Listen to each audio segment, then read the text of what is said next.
di kepala lu, ketika manusia mati dia akan kemana, itu dulu deh.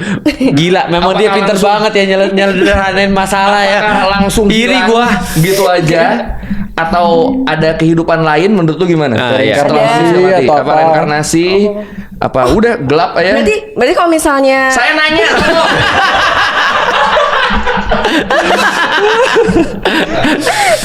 Ya gimana? kalau misalnya dalam Kristen Nah. itu langsung ke atas. Atas mana? Atap Nggak perumahan ke tuh. surga atau ke neraka. Oh. Tapi berarti kalau misalnya Islam di kuburan dulu Iya. baru naik. Iya. Oh, berapa lama? Nah, itu Ya kan? itu pertanyaan Sudah, bagus. pertanyaan bagus loh. Bagus. Bagus. Bagus. Actually pertanyaan bagus loh. Sampai kapan? Sampai naik ke atas. Nah, Iya. siapa yang nentuin? Nah, sampai hari kiamat, hari berbangkit. Hari kiamat Wow. literally artinya hari berbangkit. Berbangkit dari mana? Dari kubur. Dari kubur. Semua dibangkitkan oleh Allah dari kubur. Oh, jadi semua setan-setan tuh ada di dalam kubur. Setan. Kok jadi setan? Kok jadi setan? Kita kan lagi bahas arwah. Iya, roh-roh. Roh. Jadi gini ya. Pertama kita nggak bicara, kita harus disclaimer dulu, kita nggak bicara lokasi fisik. Oke. Kita bicara lokasi yang tidak fisik. Nah, berarti kalau dikatakan apakah di dalam kubur, jawabannya antara iya dan tidak. Kalau kuburan tuh adalah lokasi fisik, jawabannya tidak. Karena kalau ada di situ kita gali, ada di situ dong nanti dia. Iya, nanti kita Ya kan? bisa ngelihat, oh, lagi disiksa nih, Iya benar. nih, Tapi nggak kan gitu nggak ada. juga. Tapi kalau di lokasi non fisik, namanya kubur, itu betul. Oh. Namanya alam barzakh. Apa? Alam barzakh. Kalau di Barzakh. barzakh. Itu maksudnya- Barzakh. BARZAKH. Barzakh. Itu maksudnya Alam selain yang isinya kuburan. isi ruang tunggu, ruang tunggu. Jadi gini, manusia setelah mereka meninggal, itu mereka di alam barzah dulu. Iya. Menunggu sampai kiamat. Kiamat. Setelah kiamat baru semua dikumpulkan di tempat yang namanya padang mahsyar. Nah, Disitulah dosa lu, pahala lu semua Dihitung. dihitung. iya. Anjir, lu gue baru tahu loh, jujur loh. Ya itu. Bingung kan lu? Kenapa Raymond jadi cosplay Feren sih? Nggak, ini gue beneran baru tahu. Iya, Ini kan iya, iya, ini itu kan konsepnya konsepnya. gitu. Iya. Gue lagi belajar Islam nih ya. Iya, iya. Berarti semua yang meninggal selama berapa ribu tahun lalu itu belum di surga, belum di neraka. Masih di alam. Sama sekali. Jadi nggak ada. adik-adik inilah perlunya Anda tidak skip pesantren kilat ya. Ini di Sanlat nih. Di Sanlat. Dia nggak ada Sanlat Iya, iya, dulu dia nggak ada sanlat. Lu kan di mana? Sekolah mana? Sekolah Tunas Kristen. Muda. Tunas bangsa. Tunas Tunas Bangsa. Bangsa. Oh ya, sorry. Iya. Jangan skip pesantren kilat Iya. ya. Oke.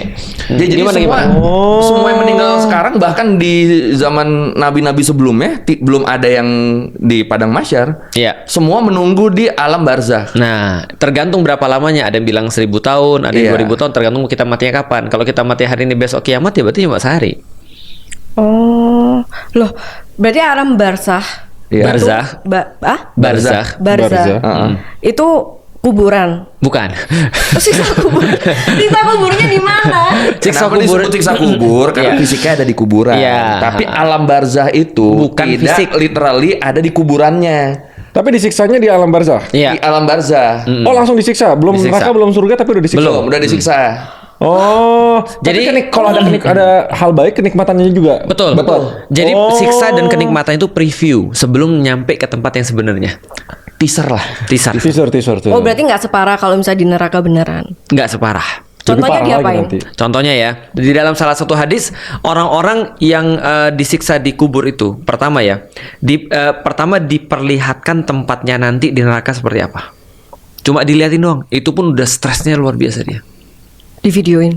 Kok di videoin? Kok di videoin? Enggak, maksudnya kayak Ini by the way, lo harus stres ini kenapa? Soalnya menguji kesabaran kita dapat pahala. Iya, nggak apa-apa. Ini Iya, nggak ini apa-apa. puasa ini Nggak, pagi-pagi lagi maksudnya puasa. kayak- Kalau Feren aja bisa aku jelasin, berarti aku bisa menjelaskan seluruh Indonesia. Oh, karena di Feren. Iya.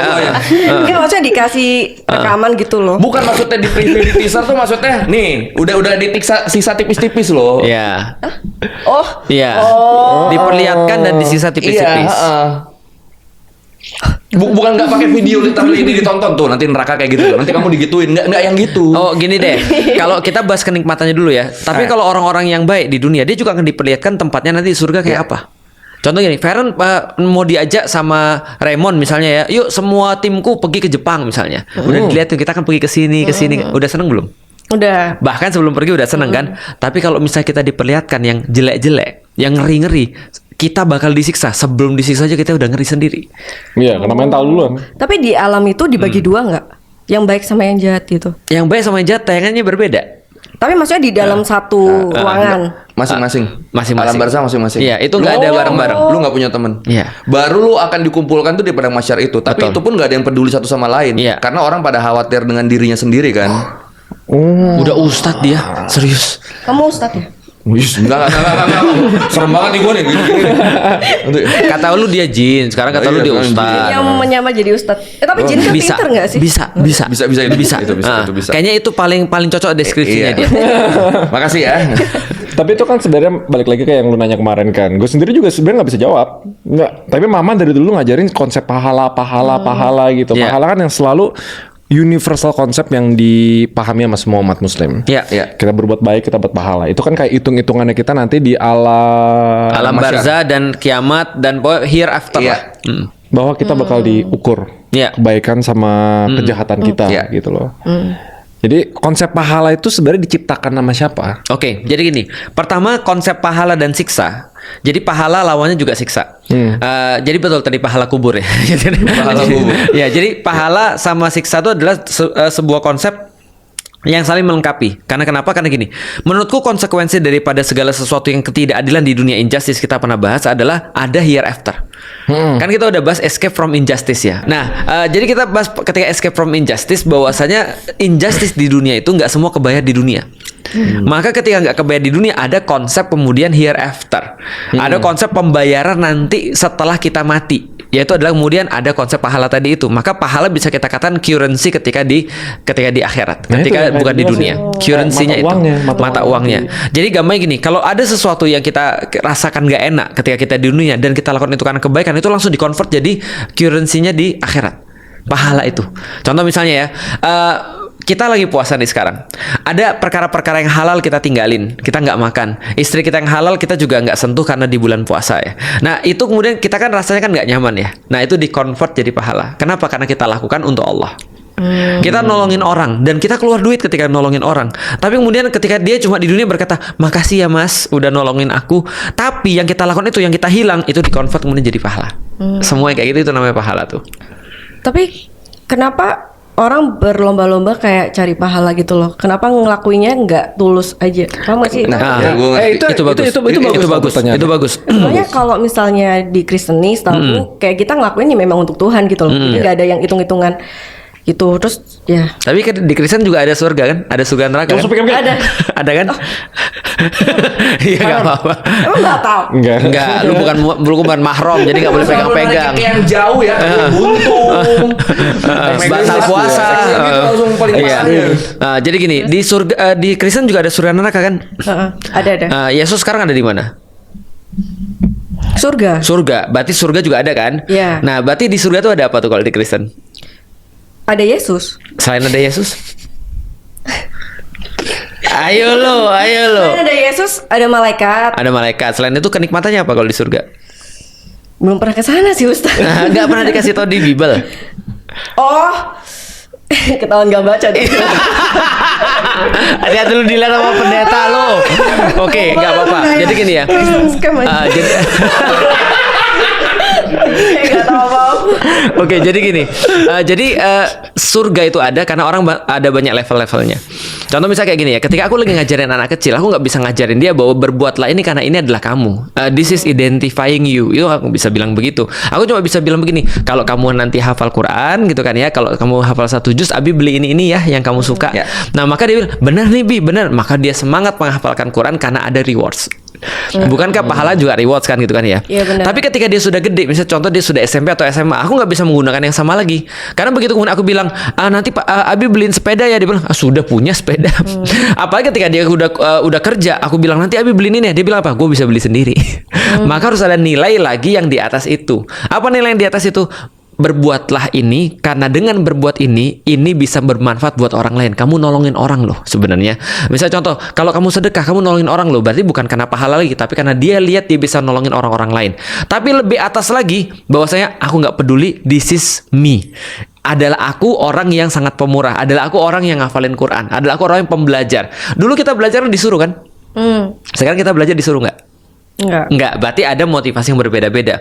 Ada orang termotivasi karena pahala and it's okay. Ada orang termotivasi karena misalnya dia pengen, aku nggak peduli, yang penting aku ridhonya Allah. Yang paling penting aku nggak dapat pahala, yang penting ridhonya Allah. By the way, kalau Allah ridho, surga itu dapat walaupun mungkin pahala kita kurang.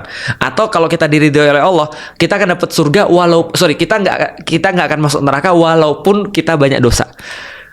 Gitu kan ya. Berarti ridho Allah itu yang menentukan. Nah, yang penting Allah ridho. Ridho itu apa? Gak tahu ini mau nanya. Ridho itu rela.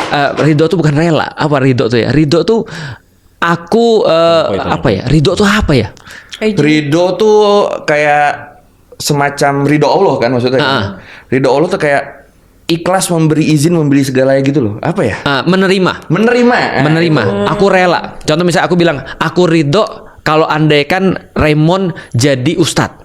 Nah, aku suka, aku menerima, aku rela, Ya, aku demen, ya itulah, itu ridho. Itu memang agak sulit sih, mendukung dan nah, ridho Allah itu bisa jadi kemudian yang orang capai bukan lagi pahala lagi, tapi sudah ridho Allah. Lebih jauh lagi, mungkin dia mengatakan, ya this is me, ini adalah aku nggak perlu motivasi apapun, aku akan melakukan itu. Nah, maka agama itu mencapai ke titik tertinggi itu, ridho Allah dalam bentuk ini aku.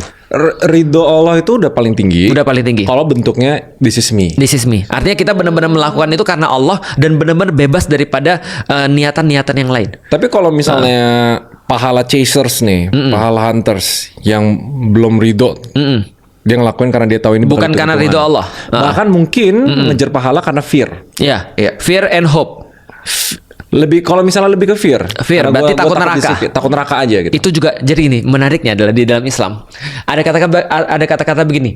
Waliman khafa maqama rabbih jannatan. Bagi orang-orang yang takut dengan Allah. Dia cuma punya takut, dia nggak berharap surga. Dia cuma takut banget sama Allah, jannatan. Ada 2 surga bagi orang yang takut sama Allah. Ada satu ayat lagi. Wa min dunihima jannatan. Selain 2 surga itu ada 2 surga lagi yang bagian takut pada Allah. Berarti total ada 4 jenis surga bagi orang yang takut sama Allah. Modal takut aja tuh balasannya udah surga. 4 surga. Tapi Ustaz, gini, saya tuh dulu suka mikir nih. Ya. Umat muslim kalau nggak dikasih tahu konsep pahala, apakah mereka akan mencintai Allah? Saya tuh suka mikir gitu. Betul. Dulu. Nah, itu pertanyaan sufi tuh. Jika surga dan neraka nggak ada, kita mau nggak beribadah? Iya. Gitu kan ya? Jawabannya apa? Jawabannya adalah kalaupun sekarang aku nggak peduli dengan surga dan neraka. Aku beribadah karena aku pengen ridho Allah. Itu yang paling tinggi. Nah, itu yang saya ajarkan ke anak saya, Ustaz. Jadi saya tuh nggak pernah ngajarin.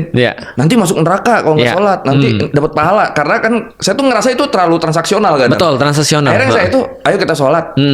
Karena apa? Karena kita cinta sama Allah. Udah, saya tanamin itu dulu. Nantinya setelah dia melakukan itu karena dia suka kan, pada akhirnya nanti ketika dia udah sadar konsep surga surga neraka, pahalanya itu udah bukan sesuatu yang penting menggerakkan dia. Betul. Karena basicnya dia udah cinta duluan sama Allahnya. Saya merasa gitu harus saya mengajarkan. Berarti itu level tinggi udah. Karena level paling awal orang memang transaksional. Orang memang aku berbuat apa aku dapat apa. Gitu loh. Nah, agama menyediakan juga versi itunya, versi yang ibaratnya ya yang versi newbie lah. Nah, versi pro-nya dia sudah nggak transaksional lagi karena waktu itu agama-agama yang lain pada di zaman itu misalnya kayak di Mesir misalnya dewa-dewa dan segala macam atau di Yunani itu transaksional banget. Aku buat begini kamu dapat aku dapat apa. Gitu. Kalau aku bisa mempersembahkan ini aku harusnya dapat ini dong gitu maksudnya. Nah, di Islam nggak gitu. Tapi itu tuh emang itu di konsep bisnis juga berlaku. Ingat nggak waktu itu kita ngebahas tentang konsep carrot and stick.